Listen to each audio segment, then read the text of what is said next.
Welcome to Ranks of the U.S. Army, your guide to understanding the hierarchy, discipline, and leadership that define the United States Army. Whether you're a military enthusiast, a history buff, or just curious about how the Army is structured, you've come to the right place. The Army isn't just about soldiers in uniform, it's about ranks, experience, and leadership. From privates to generals, every rank has a role to play in maintaining one of the most powerful military forces in the world. Today, we'll break down the ranks of the U.S. Army, explain their responsibilities, and give you a clear picture of what it takes to move up the chain of command. So sit back, listen in, and let's march through the ranks. The United States Army is the oldest and largest branch of the U.S. military. Established in 1775, even before the Declaration of Independence, the Army has played a critical role in shaping American history. From the Revolutionary War to modern-day operations around the world, the Army stands as a symbol of strength, discipline, and service. But the Army is more than just an institution. It's a structured force built on a clear hierarchy. Every soldier, from the newest recruit to the highest-ranking general, follows a chain of command that ensures efficiency, order, and leadership at every level. This hierarchy is divided into three main groups: enlisted soldiers, warrant officers, and commissioned officers. Each group has distinct responsibilities, levels of authority, and pathways for advancement. Enlisted soldiers form the backbone of the Army, carrying out missions, maintaining discipline, and developing specialized skills. Warrant officers are technical experts, bridging the gap between enlisted personnel and officers. And finally, commissioned officers are the leaders, strategists, and decision-makers, guiding the Army's operations on a larger scale. Understanding this structure is key to appreciating how the Army functions. Now, let's take a closer look at the ranks within each of these groups, starting with the enlisted soldiers, the foundation of the U.S. Army. Now let's begin our journey through the ranks of the U.S. Army, starting with the enlisted soldiers. Enlisted ranks, from private to sergeant major, form the backbone of the Army. These are the men and women who carry out missions, maintain discipline, and train to become leaders in their own right. We start at the very beginning, E1, private. This is the lowest rank in the Army. A private has no insignia and is in basic training, learning the foundations of military life, discipline, teamwork, and the fundamentals of combat. Next, we have E2, Private Second Class. A step above, this soldier earns their first insignia, a single chevron, showing they have completed basic training and are ready to begin their Army career. At E3, we have Private First Class, or PFC. Now the soldier is gaining experience, taking on more responsibilities, and learning advanced skills within their unit. Then comes E4, and here we see a split in the ranks. There are two types of E4 soldiers: specialists and corporals. A specialist focuses on technical skills, developing expertise in their field. Meanwhile, a corporal is the first step into leadership, responsible for guiding and training lower-ranking soldiers. Now, we enter the non-commissioned officer, or NCO, ranks. These soldiers are not just experienced. They are leaders, mentors, and disciplinarians. E5 Sergeant, the first true leadership rank. A sergeant leads a squad of soldiers, ensuring discipline and training are maintained. They are the ones who teach privates and privates first class what it means to be a soldier. At E6, we have Staff Sergeant. With more experience, a Staff Sergeant leads larger units, provides tactical guidance, and ensures that operations run smoothly. Next, E7, Sergeant First Class. This is a senior NCO who serves as a key advisor to officers and oversees multiple squads within a platoon. They are battle-tested, experienced, and crucial to Army leadership. And now, we reach the highest enlisted ranks, E8 and E9. E8 Master Sergeant. This rank carries great responsibility, overseeing entire sections of an Army unit. Their focus is on mentorship and operational effectiveness. Then, we have E8, First Sergeant. While similar in rank to a Master Sergeant, a First Sergeant has a unique role, leading a company, handling discipline, and being the go-to leader for enlisted soldiers. At E9, we have Sergeant Major. These are the most senior NCOs, working closely with officers to shape policy, mentor junior leaders, and maintain Army standards. Then there is E9, Command Sergeant Major. The highest enlisted position within a battalion or brigade, these leaders are advisors to commanding officers and ensure discipline and morale remain high. And finally, the pinnacle of the enlisted ranks, Sergeant Major of the Army. There is only one person in the entire U.S. Army who holds this title. The Sergeant Major of the Army serves as the senior enlisted advisor to the Chief of Staff of the Army, representing all enlisted soldiers and shaping the future of Army leadership. From Private to Sergeant Major of the Army, these ranks define the heart and soul of the U.S. Army. They are the warriors, the leaders, and the mentors who ensure the Army remains strong and ready for any challenge. But the Army is not just about enlisted soldiers.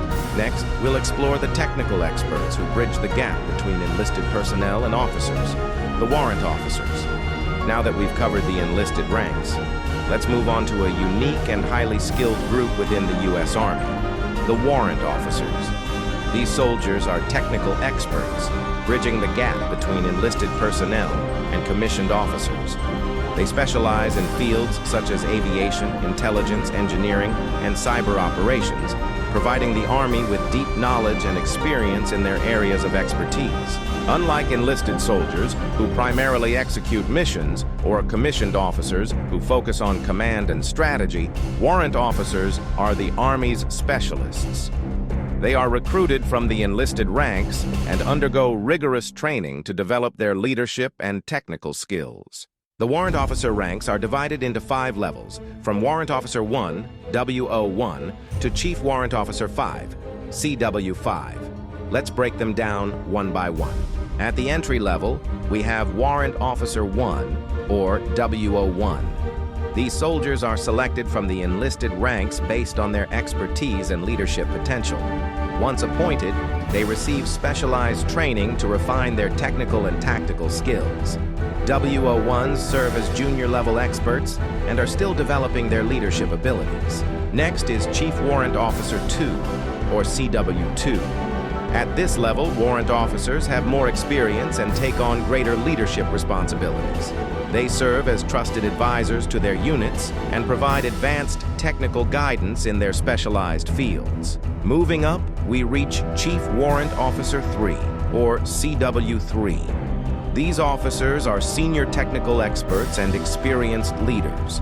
They play a crucial role in training and mentoring junior warrant officers while continuing to develop their own expertise in complex military operations. At W4, we have Chief Warrant Officer 4. CW4s are highly respected leaders in their fields, often serving as key advisors to commanders.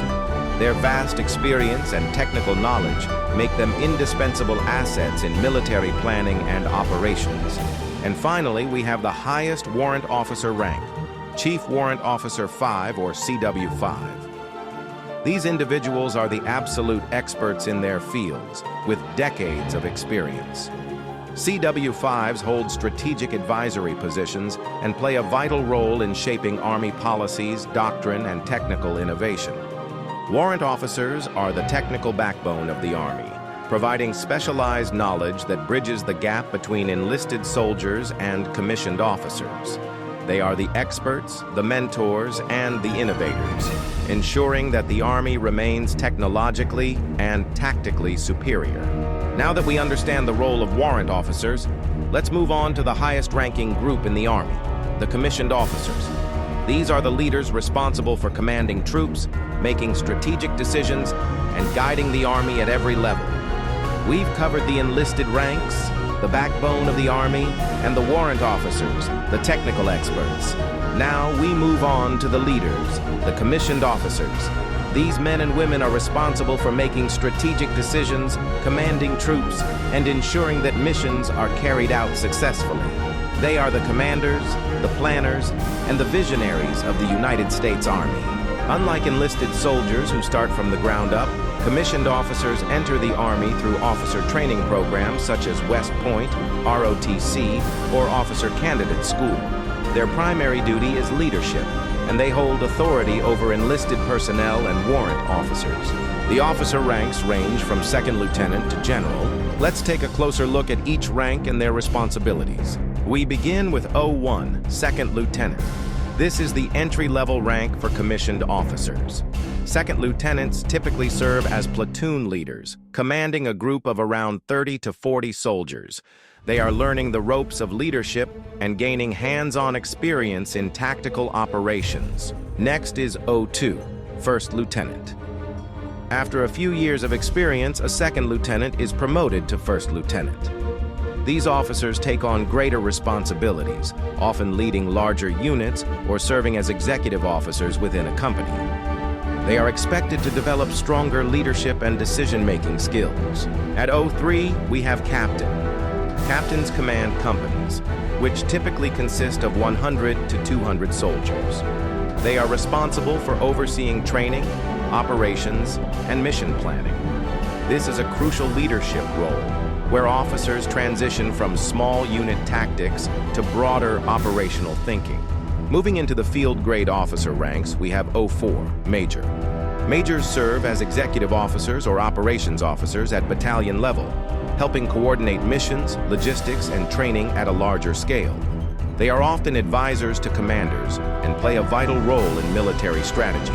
At 05, we have Lieutenant Colonel. These officers command battalions, consisting of several hundred to over 1,000 soldiers. They are responsible for the overall effectiveness of their units, making critical decisions that affect both personnel and mission success. Next is 06 Colonel. Colonels command regiments and brigades, overseeing thousands of troops. They are seasoned leaders, responsible for large-scale operations and strategic planning. At this level, officers are preparing for potential promotion to general officer ranks. Now we enter the ranks of the generals, the highest levels of command in the U.S. Army. The first of these is 07, Brigadier General. Brigadier generals typically command brigades or serve in high-level staff positions, influencing military policy and large-scale operations. At 08, we have Major General. These officers command divisions which consist of 10,000 to 15,000 soldiers. They are responsible for coordinating large-scale military efforts and leading combat operations at the highest level. At 09, we reach Lieutenant General. These officers lead corps, which include multiple divisions and tens of thousands of soldiers. They play a crucial role in overall military strategy, advising top military leaders and executing national defense policies. At the pinnacle of the Army's leadership, we have 010 General. These officers oversee entire theaters of operation, making decisions that shape global military strategy. They work closely with the highest levels of government and are among the most influential military leaders in the world. And finally, a rank reserved for times of great war, General of the Army. This is a 5-star rank, awarded only in extraordinary circumstances. The last person to hold this rank was General Omar Bradley in 1950. A general of the Army commands vast military operations and serves as the ultimate symbol of Army leadership. Commissioned officers are the leaders of the U.S. Army. From second lieutenants leading their first platoons to generals making decisions that shape the world, these officers carry the weight of leadership, responsibility, and strategy. They ensure that the Army remains strong, disciplined, and always prepared. That concludes our journey through the ranks of the U.S. Army. We hope you now have a clearer understanding of the structure, leadership, and discipline that define this incredible force. Thank you for tuning in, and as always, stay strong, stay informed, and we'll see you next time.